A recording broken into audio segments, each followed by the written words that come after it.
shot. So, continuing with the, I say the Kali Yuga weather forecast. Yeah. Okay. Marriage will be formed as a matter of formal agreement between man and woman. In most cases, the children will not be taken care of properly. The Brahmanas are traditionally intelligent men, and thus they will be able to pick up modern education to the topmost rank. But as far as moral and religious principles are concerned, they shall be the most fallen. Right? Because as soon as you just apply only intelligence without the character aspect, without the guide of authority, then they'll become the worst, because now they can mentally speculate in areas outside of the Vedic context. Right? If I have a structure of moral conduct, then I use my intelligence within that, how to practically apply it, how to, what are the varieties, what are the individual considerations, then you get some very good quality. But if it's a matter of, the sky's the limit, you can think whatever you like, do whatever you like, and then especially is that your uniqueness is not based on the Veda and application of it, but your uniqueness is that you're different from everybody else. Therefore, the theory you come up with has to be different. That means it's not based on authority, it's not based on accepting authority, and it doesn't necessarily have to consider anybody else. So whatever's going on, you think of something opposite of that. Now you become special, right? And then when everybody starts talking like that, then it'll come along that they'll talk opposite of that, and so it'll just keep going back and forth. So that's the thing, is that without what Baba says, moral and religious principles, then they will be the worst. They'll be the most fallen, and because of that, they'll create all the different troubles that are there. Education and bad character go ill together, right? Because if you have a person that behaves badly, he doesn't know anything, he can't do too much. But if he has bad character and is smart and is working then he can make so much trouble. Right? But such things will run parallel, right, in the modern concept. The administrative heads, as a class, will condemn the tenets of Vedic wisdom and will prefer to conduct a so-called secular state. Right? Because, see, in the Vedic tenets, then there's authority. And then the difficulty comes up is that the administrative class, they just want to be the authority only. They don't want to have to listen to the Brahmins. So that way, then they'll get rid of that. Right? So they'll stay away from it, because then they'll have their authority. Just like the Brahmins get rid of the Vedic so they can mentally speculate. The Kshatriyas will get rid of it so they don't have to listen to the Brahmins. And they can just be practical. Right? So the secular state means then they're the authority. Otherwise, then they're controlled by, that annoyed Henry VIII so much, is that he's the head of state, but then the Pope, who lives so far away, and he's Italian, right? He can tell him what to do. Right? So he didn't like that. And the so-called educated Brahmins will be purchased by such unscrupulous administrators, right? So then they just work for them. Does that make sense? They just use their intelligence to come up with things that the administrators can use, rather than it's what's for the public benefit. Even a philosopher and writer of many books on religious principles may also accept an exalted post in the government, which denies all the moral codes of the Shastras. Right? So you see that as that someone who's, Prabhupada is mentioning here, is that someone's a philosopher, has written many books and all these things on religious principles, but then when they get involved in the government, it's not based on any of those codes of the Shastras. They just function in their own way. The Brahmanas are specifically restricted from accepting such service, but in this age they will not only accept service, but will do so even if it is of the meanest quality. Meanest here means of, very small. These are some of the symptoms of the Kali age, which are harmful to the general welfare of the human society. Right? So, as we saw before, it's all about the universe is designed for going back to Godhead. So that means then you have to perform sacrifice. And perform sacrifice, then you have to be following the tenets of the Vedas. And so then, but we see in the Kali Yuga, then the Veda is put aside, so therefore sacrifice is put aside. Therefore, then everybody's going the opposite direction of going back to Godhead. That's just how it works. So that's why these things are weak, because they're not supportive of devotional service. Does that make sense? So we have to be very careful that we don't jump on the bandwagon of any of this and then claim that this is, what's important. Does that make sense? Because otherwise you have someone, let's say, you have somebody who's devotional or a preacher and that, and they deal in the field a lot. And so then they know the scriptures very nicely and everything like that. But then, as we mentioned, then you have some that they've gone to the modern educational institutions. They have their degrees like that. As Krishna Chaitanya Maharaj pointed out, the degree its nomenclature is piled high and deep. It means you have a lot of cow dung, and you pile it up very high and very deep, and that then signifies that they have a degree in the modern academic field, right? Does that make sense? It means PhD, piled high and deep. You said that's actually what it means. Right? And he has one, so he should. We'll take his authority on that. So then the difficulty is that it's because of having the PhD that they consider they're the authority on making decisions on what Prabhupada's saying in the books, rather than those who necessarily just practice it. Not that we're saying that the academic person is not practicing, but he's considering his position as an academic is more authoritative than someone who doesn't have that. This is what we mean. Is that it's not based on religion and morality. It's just based on false ego. You understand? So that's the difficulty in the age. So that's why then we have to be careful of this. We have to, because these are the symptoms of the age and how it works. So it's not that we're devotees, it won't affect us. If we're acting on the devotional platform, it won't affect us. But if we at all, consider that, well, maybe, some parts are okay, then, Kali, it's his age, he knows what to do. But we have to remember his age is one of 4 ages that belong to Krishna. So if you are surrendered to Krishna, then Kali has no effect. But if you're not, then it's Kali's time. He's the man. Okay, text 22.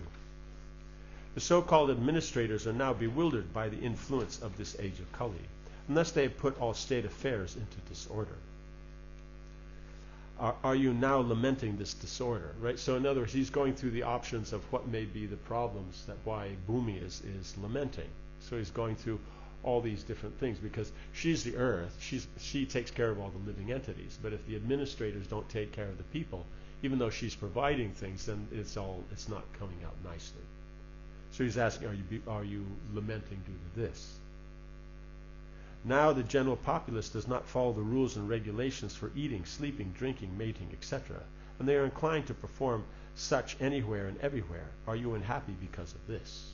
Right? Because she being Bhumi, she has to see all this.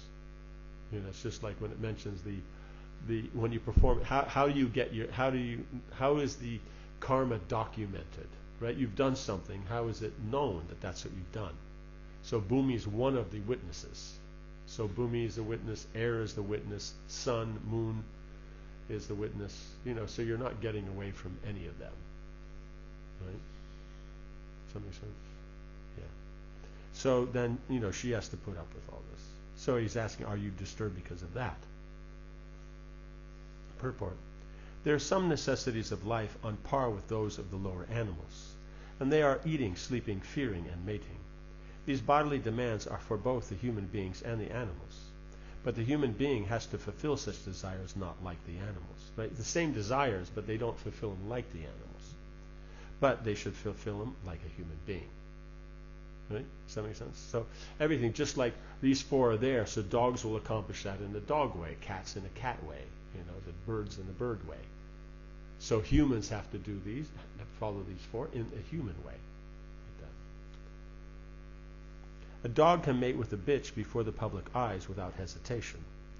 But if a human being does so, the act will be considered a public nuisance, and the person will be criminally prosecuted. Right? Because there's just a method. Humans have their method of taking care of these 4, and so that's so many of the things we see. It's restricted. It doesn't have the same elephant. Yes, the element. That the dogs, they just, whatever they feel like, when, they work on that, feelings, right? So then that's, when we're talking about, what they feel like, that's dog society. That's animal society. Therefore, for the human being, there are some rules and regulations, even for fulfilling common demands. Right? So these four, they're always regulated. Otherwise, if not, then one will be no different than the animal. So you're trying to uplift yourself from the animal position up to, human and beyond to transcendental. The human society avoids such rules and regulations when it is bewildered by the influence of the age of Kali. In this age, people are indulging in such necessities of life without following the rules and regulations. Right? So Prabhupada says they're necessities, but still you have to follow the rules. You're saying, oh no, but we're free. No, you still have to follow these necessities, because if you're free means like Prahlad Maharaj. He's just sitting there in his yogasana. He's not eating, right? He stops breathing, like that. That's free. But if you're eating, sleeping, mating, and defending, that's not free. And then to claim that regulation means, then just say, I want to be an animal. Like that. Human means there's restriction, right? Does that make sense? If you go out in the backyard and your Pomeranian, takes a little bit of a run and then takes off and starts flying around, then you'll think something's weird here. No? Yeah. So the whole point is that the dog acts like a dog, so the human has to act like a human. And the human acting like a human, that's not restriction. That just makes them human. Does that make sense?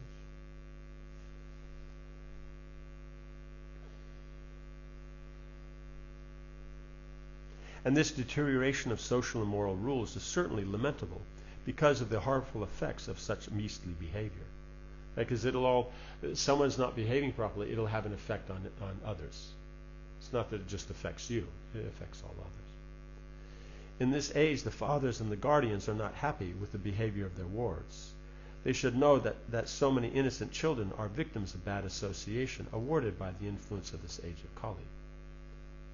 We know from Srimad Bhagavatam that Ajamil, an innocent son of a Brahmana, was walking down a road and saw a Shudra pair sexually embracing. This attracted the boy, and later on the boy became a victim of all debaucheries. So that's the whole point, is that why is he seeing? They should be in some place where you don't see. Right? So because of that, it has an effect. Does that make sense? Yeah.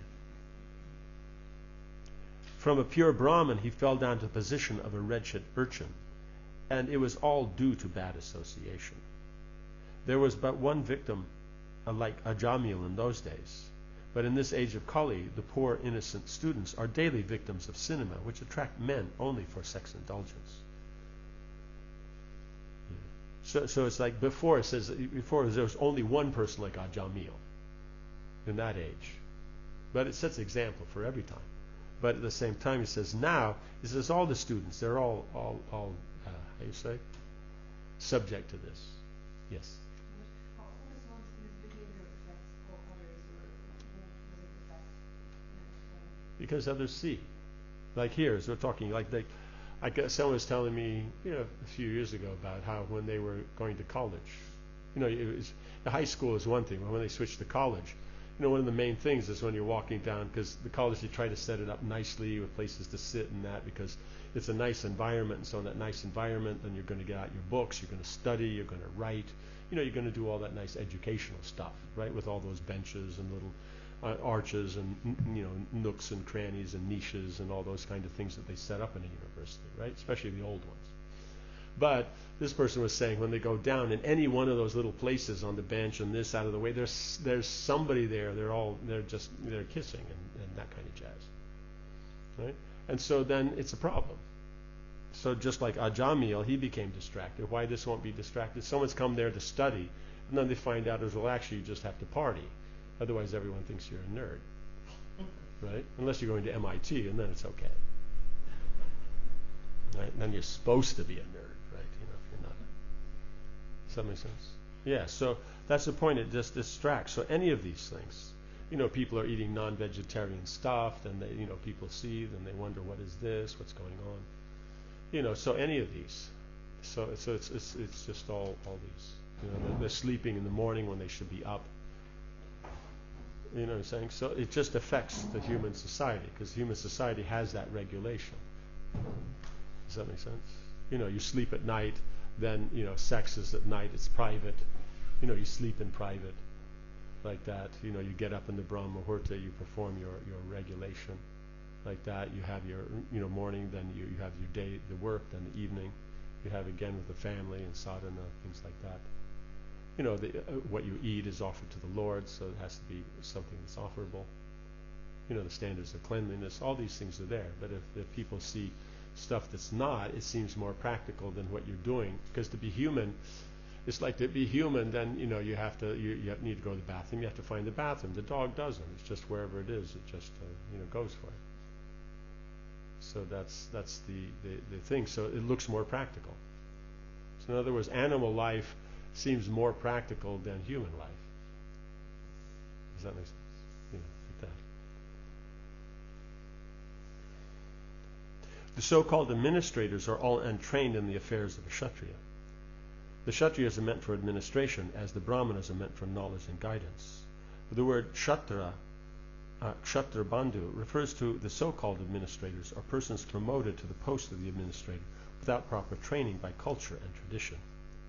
Nowadays they are promoted to such exalted posts by the votes of the people, who are themselves fallen in the rules and regulations of life. How can such people select a proper man when they are themselves fallen in the standard of life? Therefore, you know, so your common person is not trained. Therefore, then for leadership, they'll choose someone who's not trained. So then it just, you know, doesn't work out nicely. Therefore, by the age of the influence of Kali, everywhere, politically, socially, or religiously, everything is topsy-turvy. And therefore, for the sane man, it is all regrettable. Does that make sense? So, on all the levels, because of this, then we see as everybody's living and acting, you know, like a Shudra. So then that's the problem, is that it's not about the rules. Does that make sense? And so then the leadership, and what he's mentioning is all the leadership that should be leading in these areas of political, social, and religiousness. They're not. They're as bad or worse. And then, you know, yes.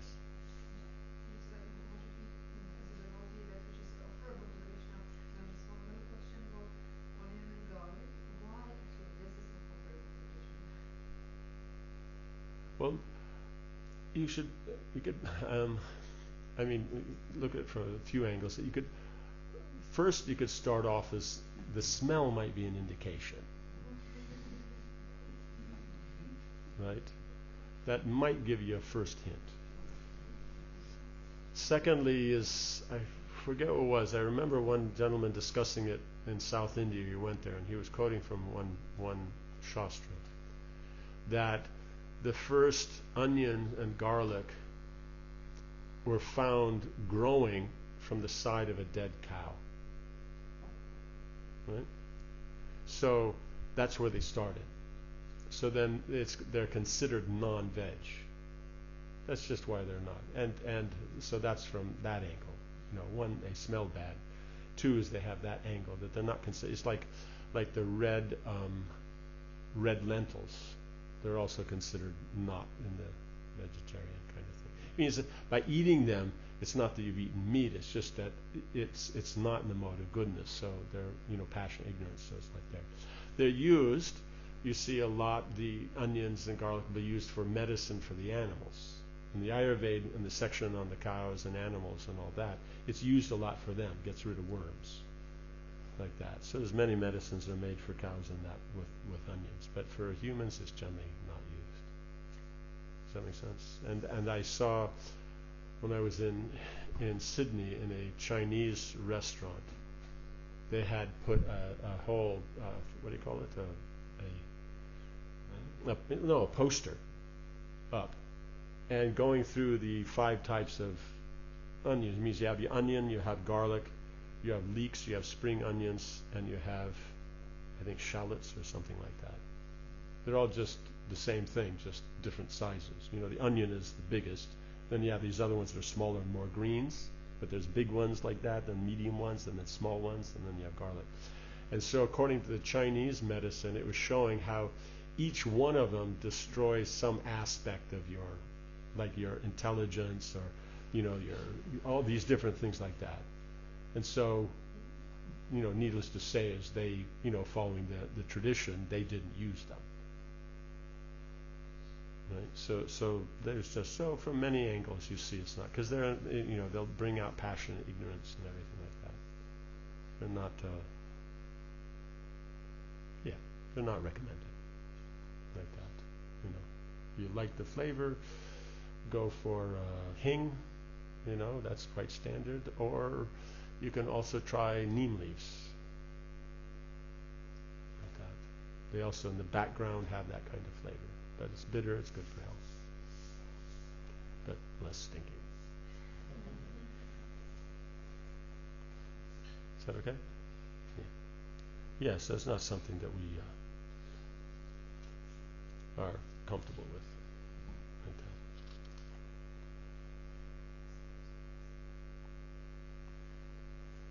Okay, text 23. O Mother Earth, the Supreme Personality of Godhead, Hari, incarnated himself as Lord Sri Krishna just to unload your heavy burden. All his activities here are transcendental, and they cement the path of liberation. You are now bereft of his presence. You are probably now thinking of those activities and feeling sorry in their absence. Right? So now he's Dharma himself. He's gone through all the different elements of Dharma, right? He starts at the farthest out and then comes up more subtle, and then he brings it to this point of that Krishna's come, and he came to relieve the burden of the earth, and now he's gone.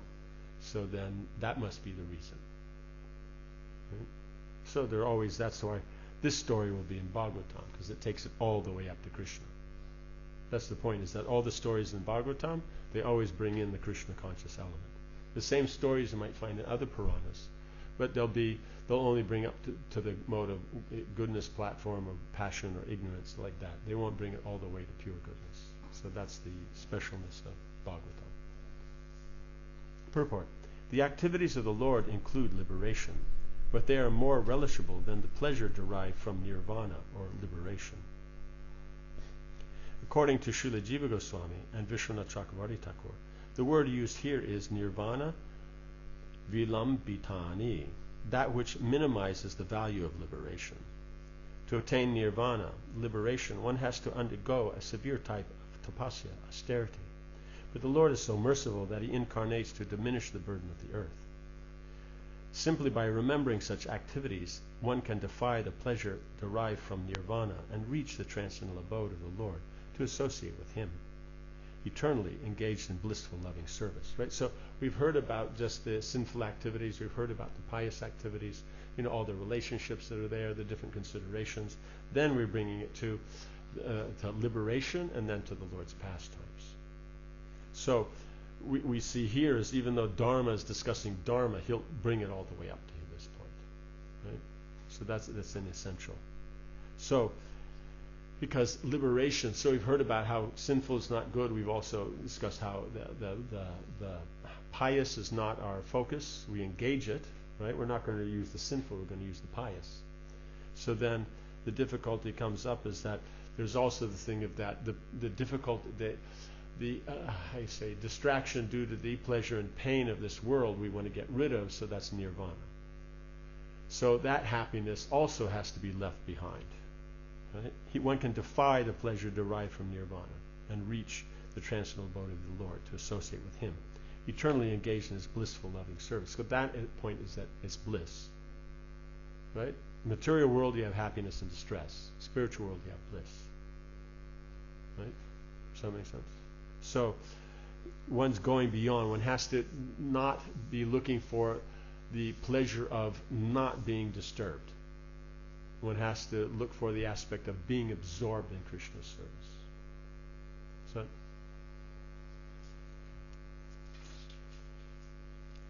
okay, 24. Mother, you are the reservoir of all riches. Please inform me of the root cause of your tribulations, by which you have been reduced to such a weak state.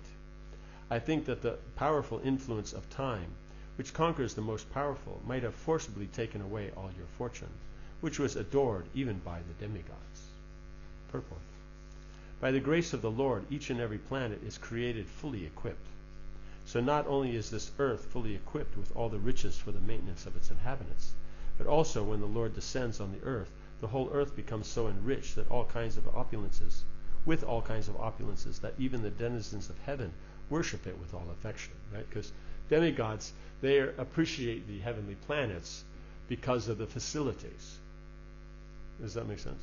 So in other words, you have devotees that are, quite nicely distracted by material facilities. And so if you think of Krishna, then you go to Krishna. But if you don't, then don't go to the heavenly planets, right? And so then naturally, then you'll like facilities, nice facilities. But we see here is that when Krishna is here, then the facilities that are here are so great and so special, even those on the heavenly planets who appreciate good facilities can see that it's even better. So they'll respect the earth for that. But it's all understood as coming from the Lord's pastimes. Okay.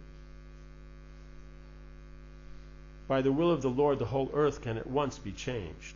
He can do and undo a thing by his sweet will. So we never have to worry about this, that, and so many things. It means we're worried that, but if it's here and there, then, eternally it's there, the hole in the ozone, now the hole in the ozone is going back together.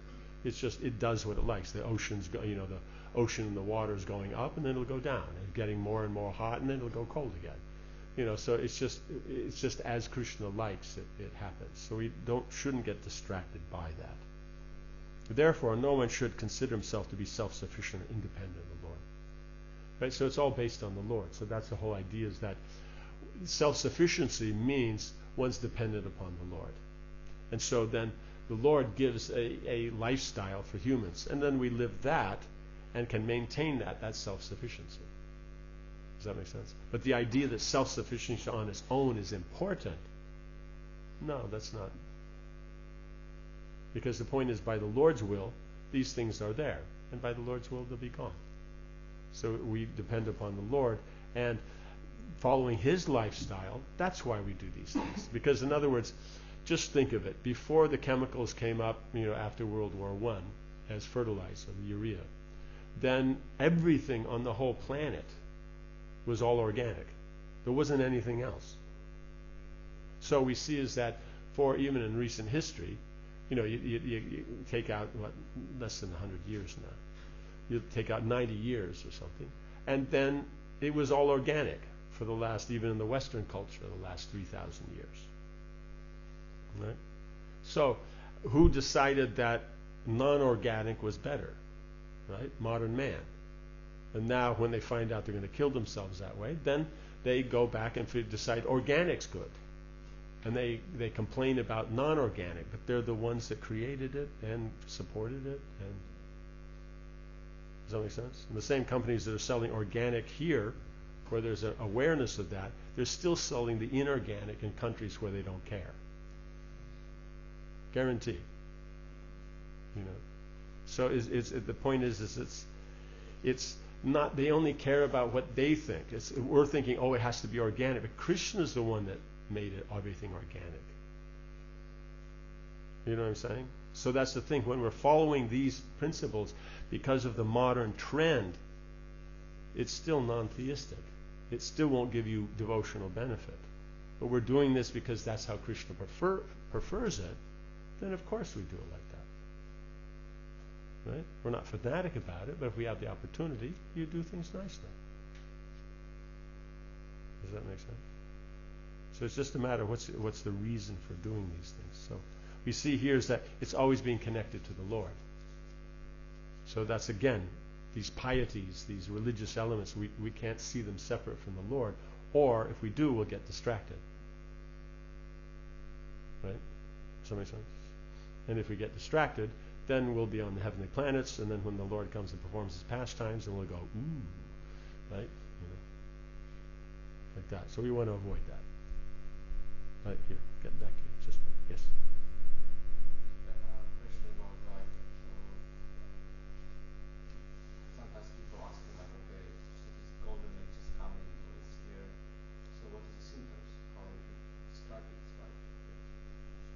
people are God conscious. That's the main thing. I mean, means golden age means that it's good, right? You know, it's got the good stuff. It's whatever the best is. So the best is God consciousness. That's the golden age. Now, all these other things will also be there, but will they appreciate it? Prabhupada said, you know, all the 14 books of Vedic knowledge will be reestablished. All these things will happen. So the whole culture will be going on.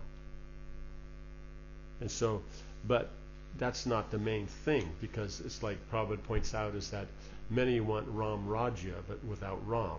They want the kingdom of Ram without Ram. They want all that facility, everything going nicely. The public is very happy. Leadership is very nice. But that's only there because it's connected to Ram. So the point is, the symptoms are because they're God conscious. And because they're God conscious, therefore they're following these Vedic things. When we follow the Vedic things because, oh, it's good for health, it's this, it's that, that will go away. You know what I'm saying? You know, devotees doing yoga because it's good for health, because the karmis are doing it, it's good for health.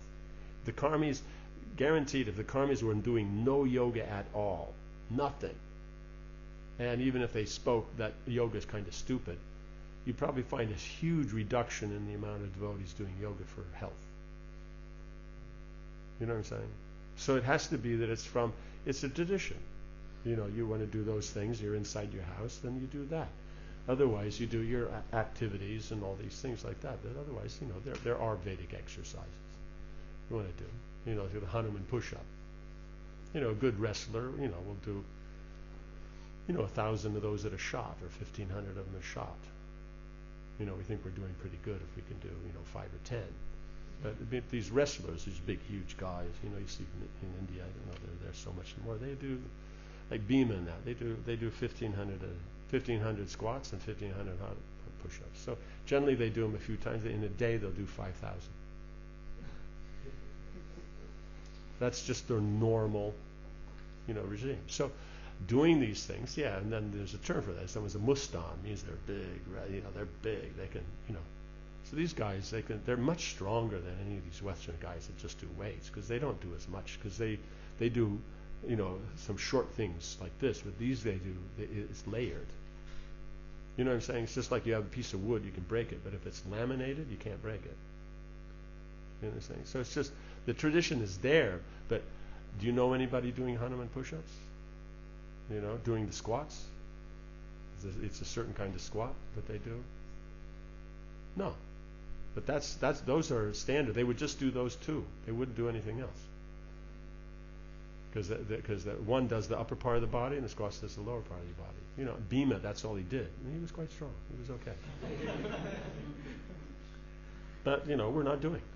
You know, we'll be doing, you know, this regime, that. We'll be planking. We'll be, you know, doing all kinds of fun stuff. Right?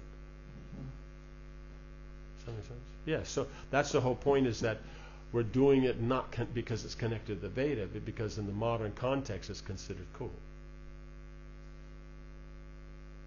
You know what I'm saying? But as far as the universe goes, yoga has always been cool. You know? Does that make sense? So that we always have to consider is that this point that Dharmaraj is making is that you always have to bring it back to Krishna. Otherwise it won't. So the golden age will have all these nice things, but it'll be there because of the Sankirtan mission. Because people in Kali Yuga aren't qualified to follow these, because you require motor goodness. So the only reason they'll be able to follow it is because of devotional service. Does that make sense? And so then it'll be introduced because people are Krishna conscious. But to try to get it materially, who has the piety? You know what I'm saying? Who has the piety for these things? So that's the... Yeah. Okay? Yes? How much as devotees we should be concerned for these things which are happening in psychology, and just we heard now in Stockholm that statistically 150 species of plant disappear daily from the planet Earth. So I can't, it's But what can you do about it? But should we at least pray? Or I don't know, that Krishna somehow that destroys our civilization quickly. No, but how do you correct things? Why are these things happening? It's because they're not Krishna conscious. So the only thing you can do is be Krishna conscious. That's why it says Krishna consciousness is the highest welfare. You want to go to the root, it's here. You can say oh no, but it's the big capitalistic corporations. But they're only making money because that's the value in society.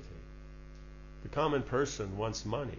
And if he could had the facility that the corporation had, he'd be doing it. But he doesn't.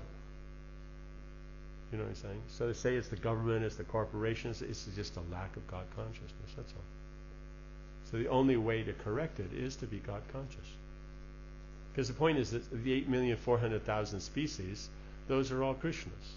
And when they're supposed to manifest, they manifest. And when they're not, they're not. Just like so many ones that I just saw an article that I think was 10 or 15 species of life that they said are extinct. And have been they've been on the extinction list for like forever. And they just found that now there's groups of them. You know what I'm saying? So when they're supposed to be there, they'll be there. And when they're not, they're not. So we focus on making people God conscious, then things will work more smoothly. Yes? Do you think this distinction of some species is connected with some sort of, if you think like there is Darwinism and some species were evolving? No, not at all. Because all 8,400,000 are there. Because the evolution is not in the species. The evolution is in the consciousness. That's what the thing. The soul goes through these species from lower to higher, means they go from a lower level of consciousness up to a higher level till they get to human. And then from human, if they continue and then advance, then they go up from there. But if not, then they go back down in the animal species. And according to whatever sinful activities they performed, the matching animal species for those sins they go through. And they'll start at the lowest and go up. So those species disappearing and so on, maybe they're just not, they cannot keep up with No. the development of humanity? No, but it's not the development of humanity, it's the degradation of humanity.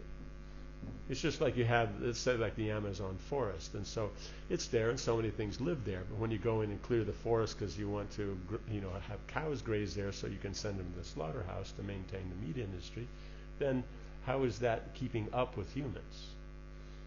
They can't, you could say they can't keep down with humans, They're not able to get down with the humans, right? That kind of thing. But no, it's just time by the modes of nature they go. Because generally you see what goes first are the big ones. And the big ones, you see the nature of them, they're very nice, peaceful, they're unafraid, or anything like that. So they go first. I think it first started with the dodos.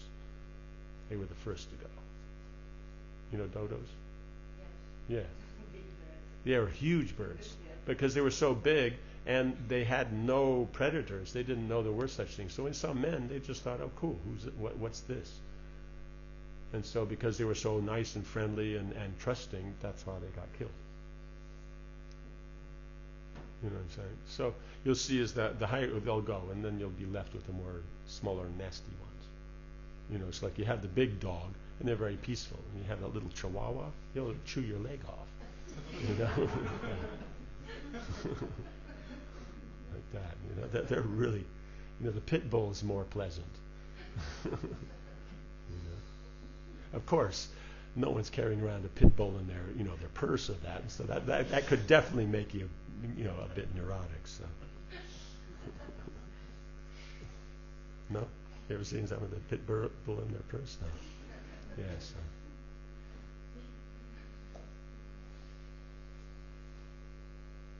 Okay. Yeah, therefore no one should consider himself to be self-sufficient or independent of the Lord. So this idea of self-sufficiency is, then we'll be complete. It's all that, and there's this idea that it's good in its own, and it's proper, and you maintain. But where does it come from? Why would you think it's good? Because of this self-sufficient. It means their independence. That's the whole idea. Live off the grid, you're independent. You understand? That would be the basis of it. Rather than just, previously there was no grid. Right? Well, you go back 50 years, there was no grid. You go back 100 years, you go back. There wasn't a grid. It was just normal. Everyone lived off the grid. No? There was no electricity, no internet, no any of these things. That's the grid. Right? Now the man, he was always there, so that's a different thing. Trying to get away from the man. That's Diogenes. He's the first get away from the man walla.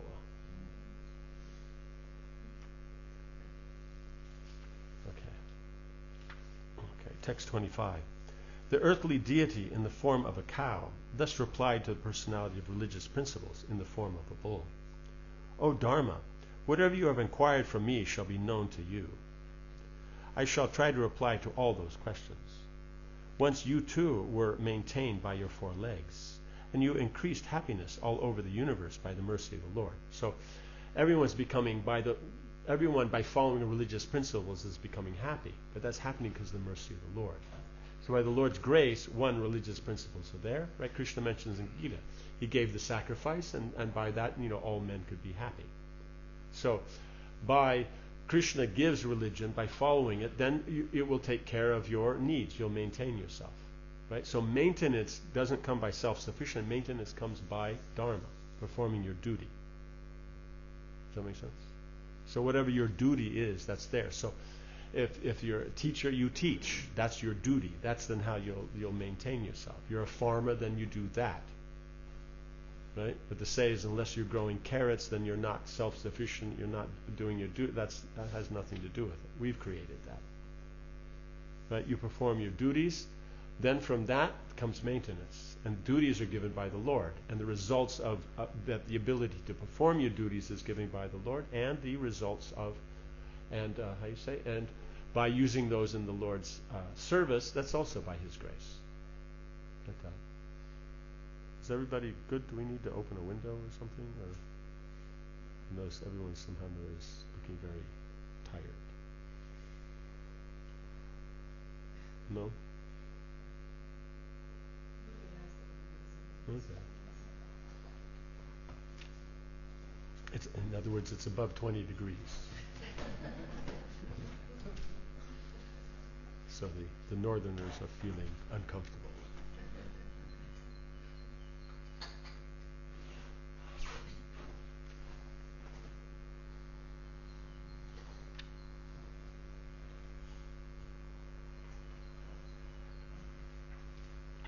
The principles of religion are laid down by the Lord Himself, and the executor of such laws is Dharmaraj or Yamaraj. Such principles work fully in the age of Satyuga. In the Treta Yuga, they are reduced by a fraction of 1/4. In the Dwapara Yuga, they are reduced to 1/2. And in the Kali Yuga, they are reduced to 1/4, gradually diminishing to the 0 point. So when Kalki comes, that's when it's 0. Basically, and then devastation takes place. Happiness in the world depends proportionally on the maintenance of the religious principles, individually or collectively. Right? So the individuals are following it, as a group they're following. So the happiness depends on that. So the more the religious principles are done, the more we'll be happy. People say, no, but if this is there, we can never be happy. It's religious principles that will make people happy. So the religious principles already include all the things that people are looking for. Right? So due to not following religious principles, people make up their own system to try to improve, the condition. But then trying to improve that condition, since it's not complete, they will make mistakes, and then they will cause problems in their solution. Their solution will cause problems. Right? Then they'll try to solve those problems with something else. So you're just going on constantly trying to get rid of problems like that. So it's always going on. The best part of valor is to maintain the principles despite all kinds of odds. Thus, one can be happy during the span of life and ultimately return to Godhead.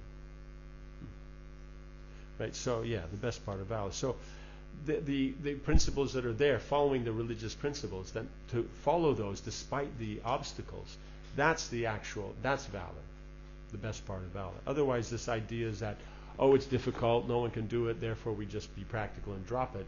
That's not valorous. Right? Makes sense? Yeah? No? Oh. Oh no, we're going to one. Yeah. Yes. Sorry. Back to the marriage situation and regarding that, I heard an opinion of an older devotee who just saw the situation and said, oh, okay, first marriage does not work. Second marriage, usually it's better. Some comment was there, but No, but you have to continue. Third time's the charm. I mean, that's the wisdom, the ancient wisdom is third time's the charm. See, the first marriage, you have an idea what it should be. You have no idea, but you think you do. So that one bombs badly, right? Then the second marriage, you can still consider continuing with that mentality, though it's a little weakened, but you still are determined that it'll work that way. Then you see that one doesn't work either.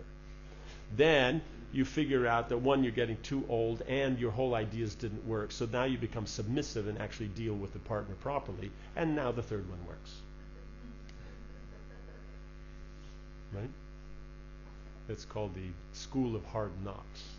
Like that. But otherwise, the Vedic idea is that if you're trained, the first one works. Right? So the training comes before marriage.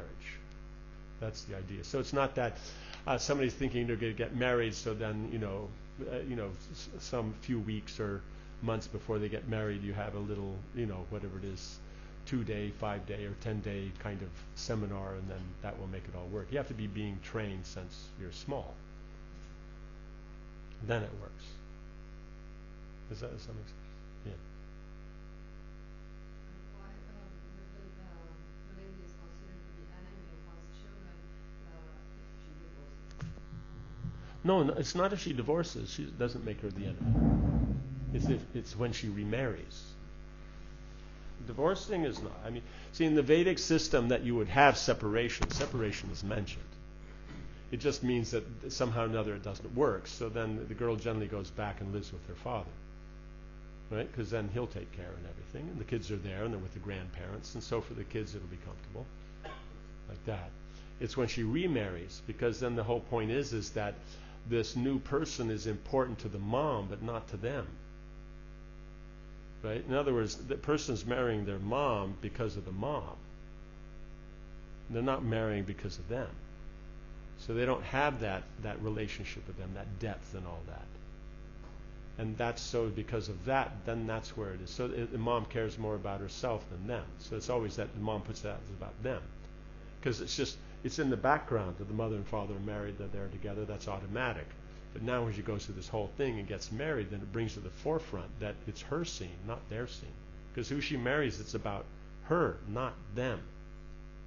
It means you try your best, that person likes and this and that and so many things like that. But it's really not going to work. The son might catch it a bit, but the girl will never catch it. You know what I'm saying? Because it's just because the daughter takes on the nature of the father. Does that make sense? But sometimes you see if they have never seen the dad died young or left young or stuff like that, so they never seen, or so young that they don't see, before they have 2, 3, like this. Then sometimes they see everybody else has a dad, and then they tell their mom, why don't you go out and get a dad? We want a dad here. It's just pick them up at Walmart or Tesco's, or nowadays I guess you can order online, stuff like that, and just make sure you get the what do you call it, return policy, just in case you don't like, so you can. That's rare, but I've only seen that when the kid was really small and it was a boy, like that. But otherwise, that's just the mentality. That's how it works. Because what we said is that the relationship with the parents, that's as long as you're alive. But the relationship between husband and wife, depending on who you are, let's say like Elizabeth Taylor, you might go through, eight of them, like that. Does that make sense? To be fair, one of them was twice, but you know what I'm saying? So one has to consider these things, but it's not by getting divorced she becomes the enemy. They may not appreciate it, because the point is why can't they? Because it's the mood that's there. You know, I mean, saying point is lack of training, it makes it very difficult. But basically it comes down, it's the mood. If there's just that proper attitude of the couple trying to, you know, support each other and being aware of the other person, you should be able to make it work. So, you know, when you say irreconcilable differences, that means that you have your idea, they have theirs. But why did they get married? Because there was something common. But now they're not looking at the common, they're only looking at the difference. You know, so they switched how they view. So why do that? Because there's the idea you can get something better, something more. I wanted this, I'm not getting this. But it's the material world, you never get what you want. You know what I'm saying? Why the third marriage works, it's not because they happen in succession. You know, and by the time you're 24, you marry for the third time. It's because when they're 50, they're getting married for the third time. And by that time, you're too old and tired and all that, so you just kind of surrender. You know what I'm saying? And so it works. Does that make sense? You know, so that's the whole point. So it's just that by that method it worked. It's not any glory to them. You know, it just it's going to work. You know, it's just like that's, I think we'll leave the rest of it up to the imagination. Okay. Is that okay? Is that something else? That one? No? Good.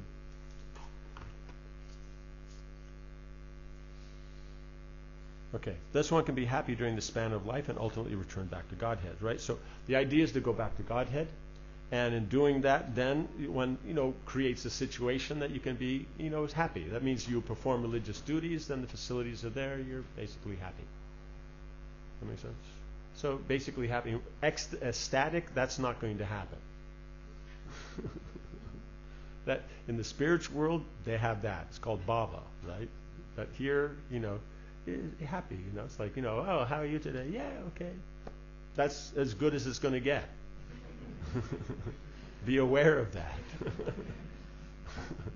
And if you're satisfied with that, then it works. Otherwise, if you want more than that, then you got a problem. I just wonder if one is not ecstatic here, then it means that it's not going to be better after one is married. One has to develop ecstasy. Means, are you talking about spiritual or material? Yeah, spiritual is, no, the point is you advance in Krishna consciousness. So at a particular point in Shraddha Prema, then just before Prema you have Bhava. Bhava is known as ecstasy.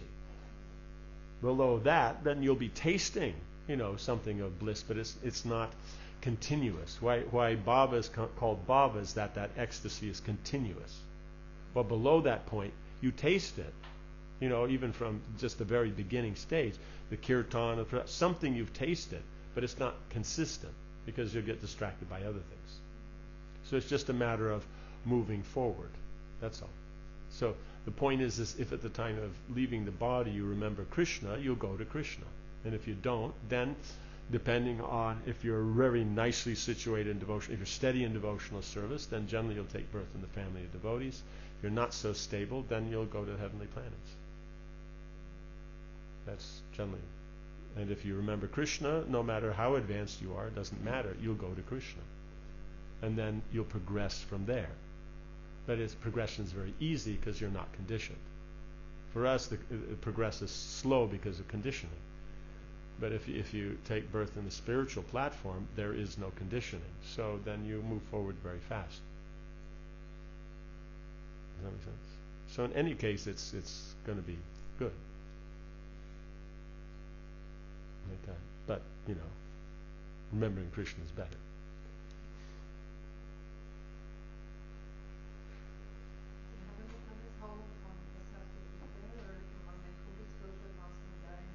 You can, but generally it's just like this. If you're having materially a good time, how much are you thinking about Krishna? So if you're having materially a good time that's a bit better than here, then there's even less chance you'll think of Krishna. So, but they have the regular things that happen, so therefore then they remember. Does that make sense? You know, it's like Indra will be Indra for 71 cycles of the Mahayugas, right? So that means there's so many incarnations of the Lord, so at those points he'll be remembering. But otherwise, being Indra and sitting in his court and watching Urvasi dance, there's a good chance he's not remembering Krishna. Does that make sense? Yeah. So it's that. Therefore, it's the least ideal. And then from there, you'll come back and then take birth in, religious families, wealthy families, those kind of, families. But the point is they have the opportunity in the way they have the time to be Krishna conscious. But whether they'll take advantage of it, so that's another thing. Well, if you're born in a family of devotees, generally that means then you're exposed to Krishna consciousness. Then whether you take it up, that's up to you. You're an individual. Like that. But if you go back to Godhead, then that's you're there. Now you just have to develop from wherever you are to prema.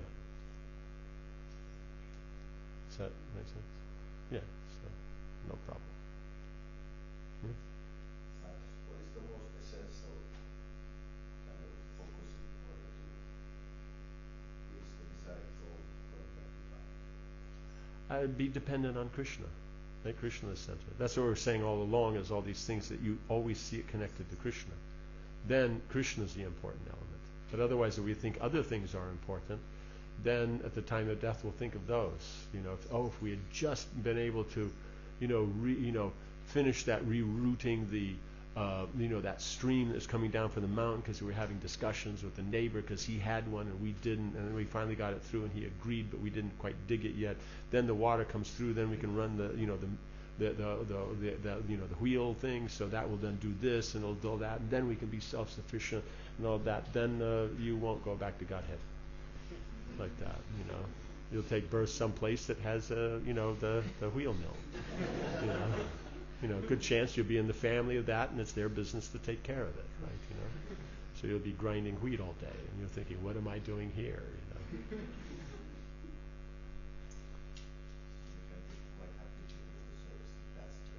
That's it. It's just a matter of, we understand that whatever it is, it's an opportunity by Krishna, and we are dependent on Krishna for how it unfolds, how it develops, what results we get, and all that. Because it's up to Krishna, because he knows what's best for us. It's like the doctor. We have a problem, then, let's say you have a cut or something like that, then for us, you want to go to the doctor because, he takes care of these things. But the perfection would be he'll just kiss it and make it better and put on a nice colored Band-Aid and Haribol, right? But he might not. He'll do things that are painful, but it works. So sometimes Krishna arranges things that they're going nicely for us. Sometimes they're not nicely for us because it's the medicine required. And if we just are dependent upon him, then we'll see. We'll go through, we'll be purified, and then we will see the benefit. Because the benefit is advancing in Krishna consciousness. And then we find all the other things go very easily. So, good.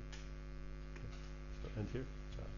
Grantaraj Srimad Bhagavatam ki, Srila Prabhupada ki, Samaveta Bhaktividyā ki, Jai Nitai Gaur Premanandi.